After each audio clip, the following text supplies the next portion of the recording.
Hello.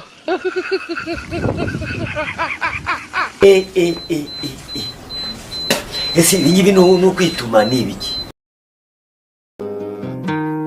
Agahinda karakanyagwa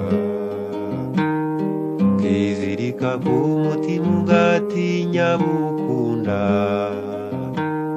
Agahinda karakanyagwa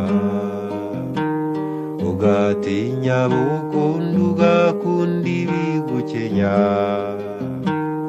Agahinda karakanyagwa